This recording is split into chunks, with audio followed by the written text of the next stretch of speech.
Carl Eugene Watts, also known as Coral Watts, was born on the 7th of November 1953 in an army base in Killeen, Texas.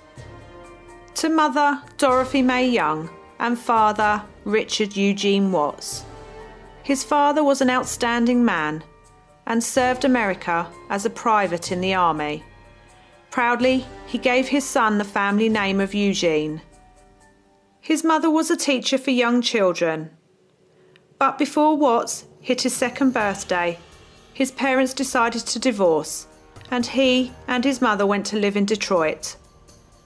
Watts' schooling was very hit and miss.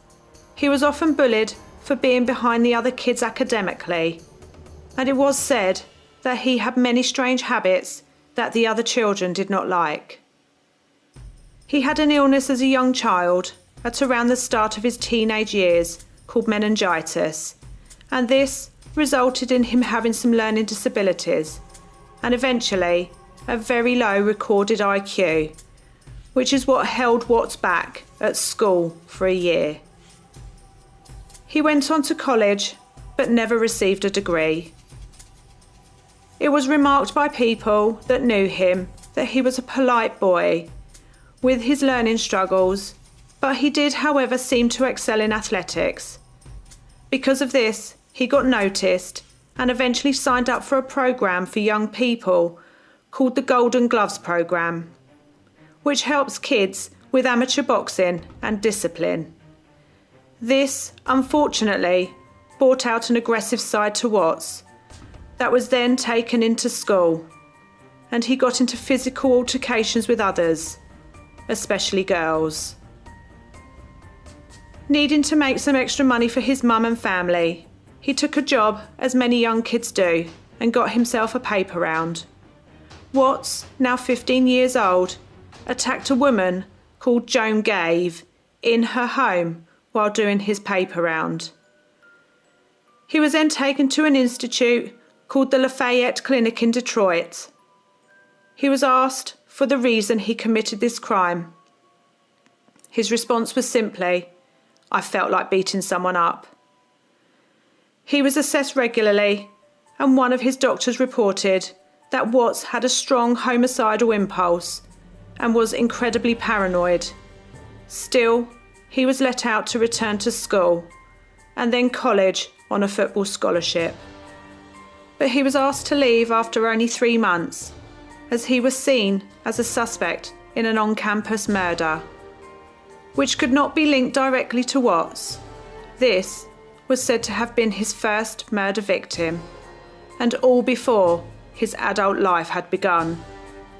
The school had contacted his outpatient program with details of his violent outbursts, but this was not dealt with, and a boy that was considered dangerous was left with no supervision. Watts' fascination with women continued. He stalked girls on the school campus and then went on to stalk women who he had seen on the street or at the shops. This stalking was about to take a more sinister turn. On the 25th of October 1974, Lenore Nizaki opened her door to a man who was asking for someone called Charles. She was coldly attacked by this man on her own doorstep. She luckily survived her attack, but only 5 days later, another one was about to happen. This was to Gloria Steele. She was, however, less lucky and died of multiple stab wounds. Another attack happened to Diane Williams, and she survived, and she was now an important witness and told police that the man was asking for someone called Charles before attacking her. A description was given, and Watts was placed in a lineup where he was identified as being the attacker. Watts was finally off the streets and arrested for assault. He did admit to many other assaults, but did not make any comment about the Gloria Steele murder. Watts's lawyer had him committed to the Kalamazoo State Hospital, and they spoke to the Lane College, who told them of his many misdemeanours while studying there. He was assessed, and again it was said that he had an antisocial personality disorder.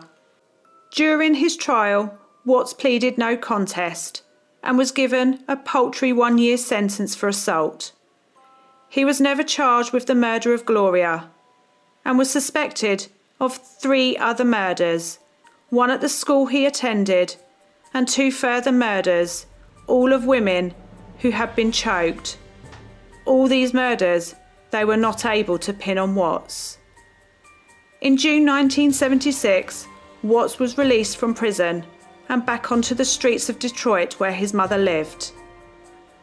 Watts travelled to many different states and even over the border to Canada, where he maliciously and without motive killed many different women, all who were young. He killed them all differently, and this is maybe why he had gone unnoticed for so long. The police were in fact busy hunting for a terrifying serial killer who had been dubbed the Sunday Morning Slasher, and a task force was set up for this matter, and this was the undoing of Watts. On the 23rd of May 1982, Watts had broken into the home of Melinda Aguilar and Lori Lister in Houston, Texas, where he attacked one of the ladies who was in there at the time. It was Lori. She was alone. When her roommate came back, Watts was waiting for her to find her friend's body, which had been hidden. Before this happened, Watts attacked Melinda. Wanting to kill the pair together, he went to get Lori's body from downstairs. He took his eye off of Melinda, who managed to escape through the bathroom window and alert a neighbour to the events of that evening. Watts, now knowing what Melinda was up to, fled the scene, and miraculously, both women survived this horrific ordeal and were able to tell the police everything. Watts was arrested. It was only now they were to get the whole picture of what he had been up to over many years. While he was being questioned about the attack on Melinda and Lori, he was linked to up to 10 murders in the state of Michigan, all of which were of young women and were linked to the now infamous Sunday Morning Slasher. However, the police felt that they did not have enough concrete evidence to charge Watts with the many murders.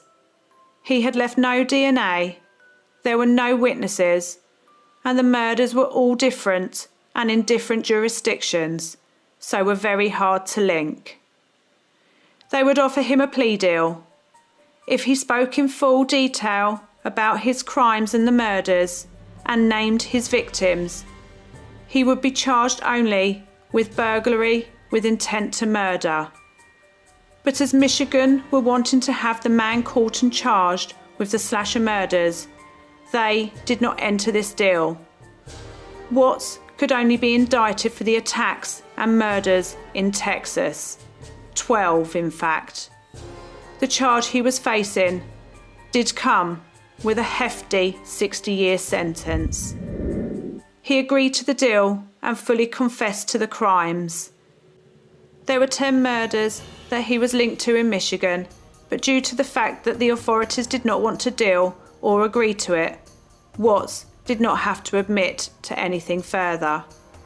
The Sunday Morning Slasher was in their grasp. During this time, Texas law stated that for non-violent crimes, inmates were to have 3 days deducted from any sentence for every 1 day that they are well behaved. Surprisingly, Watts' sentence was for a non-violent crime, which meant by the Texan law, he was able to face a parole board in 2006 for the possibility of release. This was met with many angry arguments from victims' families and the victims themselves.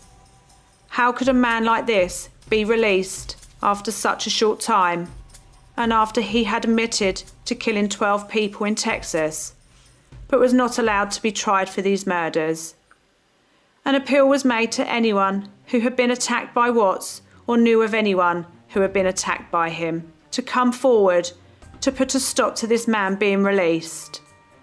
And in 2004, a man by the name of Joseph Foy came forward, stating that Watts was responsible for the murder of a lady by the name of Helen Dutcher. She had been stabbed multiple times and died of her injuries. Foy remarked that he knew it was Watts because of his evil eyes, and that he would never forget them. And as this murder happened in Michigan, he was allowed to stand trial for it.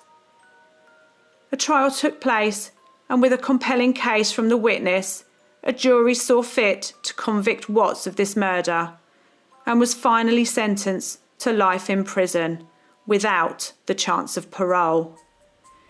This was pleasing to many people.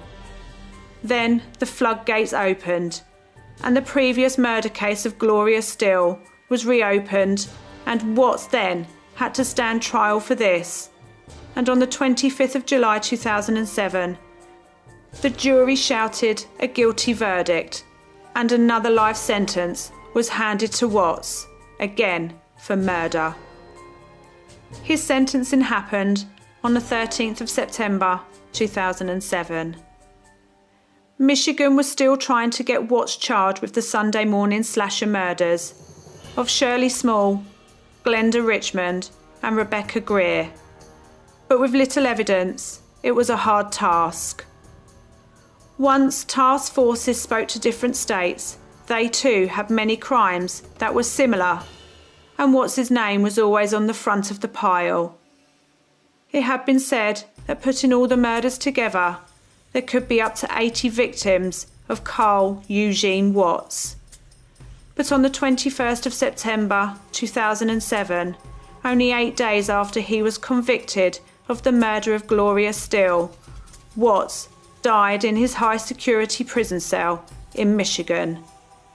He had been battling prostate cancer. He took to the grave the many crimes he had committed. However, due to the tenacity of a Michigan attorney by the name of Mike Cox, at least this man was not let out of prison once he had finally been caught. The question is, should he have been given a plea deal, or should the police have continued to try and get a full conviction? Thank you so much for all your support so far. Feel free to leave a comment as we enjoy reading them.